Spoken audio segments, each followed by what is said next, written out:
O que o diabo me contou, de Giovanni Papini. Durante minha vida, apenas 5 vezes tive a oportunidade de conversar com o diabo, mas tenho certeza de que entre os seres vivos, sou eu aquele que mais intimamente o conhece e com quem ele tem se mostrado mais afável. Trata-me, posso afirmá-lo com legítimo orgulho que não tento dissimular, com uma benévola condescendência que chega até a comover-me. Quando me encontro em sua companhia, limito-me a ouvi-lo. Assim, não me engano, escuto e o admiro. O diabo, pelo menos como me tem aparecido até agora, é uma figura incomum, alto, muito pálido, ainda bastante moço, mas com essa mocidade de quem viveu bastante e por isso mais triste que a velhice. Seu rosto, muito branco e comprido, nada possui de particular, a não ser a boca sutil, fina e apertada. Tem uma ruga única e profundíssima, que se alcança perpendicularmente entre as sobrancelhas e se esvai, ao chegar à raiz dos cabelos. Jamais pude verificar perfeitamente a cor de seus olhos, pois não consegui vê-los, nunca, mais que por alguns instantes. Não sei tampouco a cor de seus cabelos, porque o gorro de seda, que nunca tira da cabeça, esconde-os completamente. Veste-se corretamente de preto e suas mãos se encontram sempre irrepreensivelmente enluvadas. É difícil que, nestes tempos que correm, se resolva a via-terra. Certo dia, confessou-me melancolicamente. Agora os homens não mais me interessam. Compro-os por pouco, mas valem cada vez menos. Não têm médula, não têm alma, nem coragem. Talvez nem sequer tenham sangue suficiente rubro para firmar o contrato. No entanto, quando se aborrece com frequência em suas desoladas regiões, costuma visitar-nos. Ninguém realmente o percebe, porque os homens já não o reconhecem e passam por ele tomando-o por um de seus semelhantes e até chegam a sorrir-lhe e tirar-lhe o chapéu com um ar de segurança que causa espanto. Mas eu sempre sinto o ruído de seus passos e procuro desfrutar-lhe a companhia. A conversa do diabo é das mais proveitosas e agradáveis que existem. É daquelas que fazem compreender o mundo e, acima de tudo, o mundo que está em nós, muito mais do que os pequenos e grandes trabalhos de autodidática que se leem na biblioteca de Heidelberg. Nunca conheci ninguém mais indulgente e compreensível que o diabo. Conhece tão profundamente a mesquinhez, a velhacaria, a sujidade e a bestialidade humanas que nada o espanta nem o desgosta. É pacífico e sorridente como um sábio antigo. Às vezes até me parece mais cristão que todos os cristãos do mundo. Perdoou, por fim, aquele que o condenou e o expulsou do seu seio. Quanto a isto se refere, chega a reconhecer que o Onipotente agiu com inteira justiça, precipitando-o do paraíso, visto que um rei não pode permitir que vivam em torno dele seres excessivamente soberbos e indisciplinados. No lugar dele, confessou-me certa ocasião, eu teria condenado os rebeldes a uma pena muito mais terrível, tê-los-ia obrigado à inanição, à imobilidade. Em troca, Deus foi generoso e clemente para comigo, proporcionando-me os meios de seguir a carreira para a qual eu mais mostrava inclinação. Embora atualmente eu me sinta um tanto cansado, não tenho muitas razões de queixa. No seio da beatitude celeste, eu me aborreceria muito mais. Ele se mostra animado, inclusive a respeito dos homens, de uma benevolência algo irônica, não isenta de um convicto desprezo que não consegue dissimular. Ele é, por ofício, o atormentador dos homens, mas graças a um longo hábito tornou-se menos feroz e menos terrível.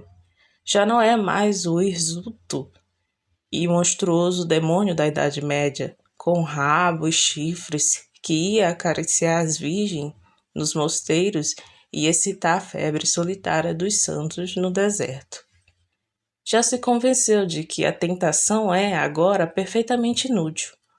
Os homens pecam por si mesmos, natural e espontaneamente, sem necessidade de excitações e convites.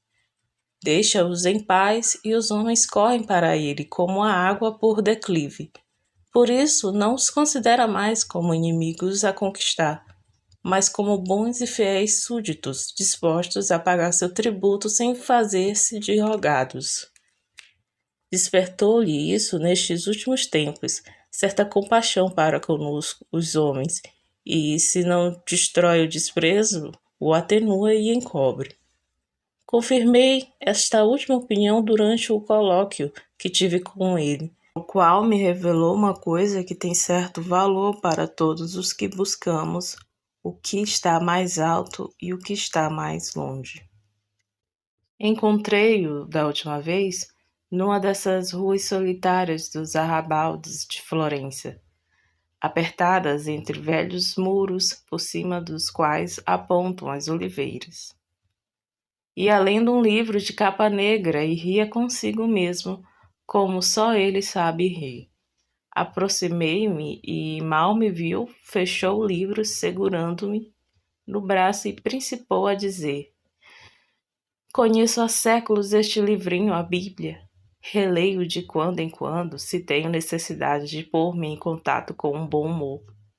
A que leio agora é em inglês, e notei que o inglês se presta mais para o Antigo Testamento, ao passo que prefiro o italiano para o Novo. Estava relendo agora, pela 1000ª vez, os primeiros capítulos do Gênesis, e você facilmente deve compreender por quê. Tenho ali um papel importante e sinto-me, às vezes, além de soberbo, vaidoso. Agrada-me, falando verdade, tornar-me a ver sobre o belo adereço da serpente enroscada na árvore, tal como se vê nas velhas gravuras, avançando minha cabeça escura para o alvo corpo nu e apetitoso de Eva. Mas é uma verdadeira lástima que a história da tentação tenha sido tão alterada pelos historiadores servos de Deus. Qualquer dia, se tiver tempo, publicarei minha edição correta da Bíblia, e não só correta, mas também aumentada, porque os santos e piedosos escritores tiveram escrúpulos de citar com demasiada frequência o meu nome e deixaram na obscuridade alguma das minhas melhores façanhas.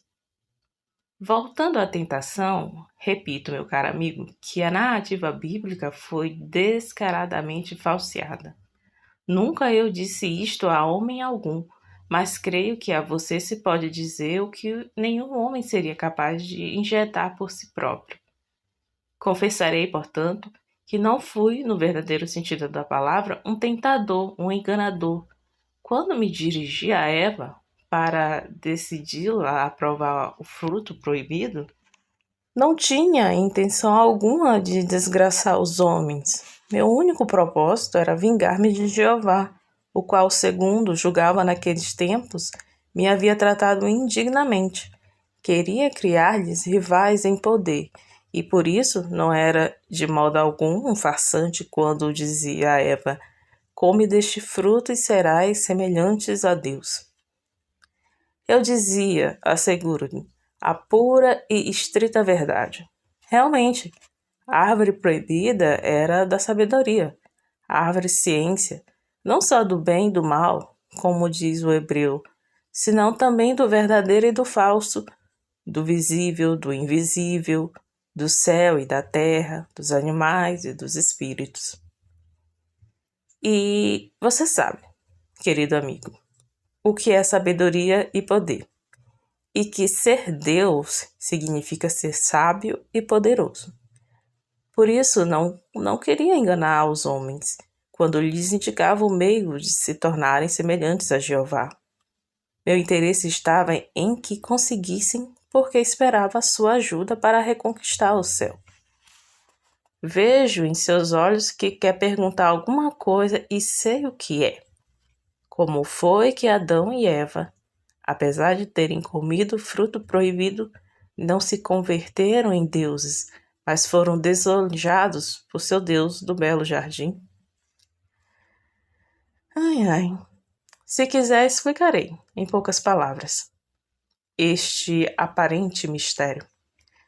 Eva, na confusão do momento, não notou que os frutos da árvore eram muitos e diversos, e não ouviu o que eu lhe dizia, isto é, que não bastava comer algumas, mas sim que era necessário despojar inteiramente da árvore. Adquiri toda a sabedoria. Apesar disto, apenas comeu um. Somente um. Faltou-lhe ânimo para colher e comer rapidamente todos os outros. E aconteceu que Jeová teve tempo de aperceber-se do perigo e remediá-lo, imediatamente, com um desterro perpétuo. Se Adão e Eva tivessem comido todos os frutos da árvore maravilhosa, o grande velho já não teria tido poder para expulsá-los do paraíso. Teriam sido Deus contra Deus, e nenhum anjo, apesar de armado de espada flamejante, os teria posto em fuga. Deus pôde castigá-los porque não tinham pecado inteiramente. O pecado original foi castigado porque não foi bastante grande. Assim ocorre sempre na terra.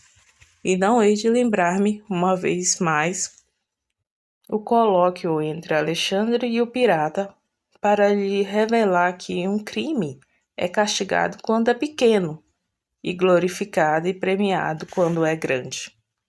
O homem, naquele jardim longínquo, perdeu, pois, magnífica oportunidade para converter-se em Deus, e eu perdi uma das poucas probabilidades de voltar ao céu.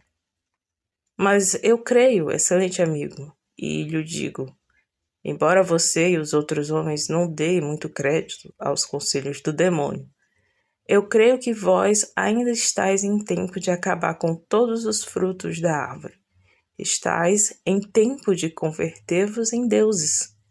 Vós não vos lembrais do caminho do paraíso terrestre, mas eu sei que algumas sementes daquela árvore voaram fora e já estão desenvolvidas. É preciso procurá-las em vossos bosques, cuidá-las e podá-las, até que tornem a dar seus frutos.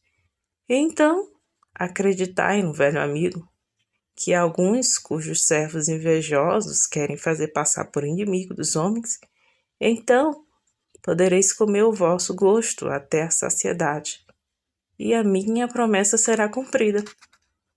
Desejaria você perguntar-me algum sinal de reconhecimento desta árvore e de seus frutos? Nada lhe posso dizer. Cumpre que vós mesmos a encontreis, com paciência e perseverança.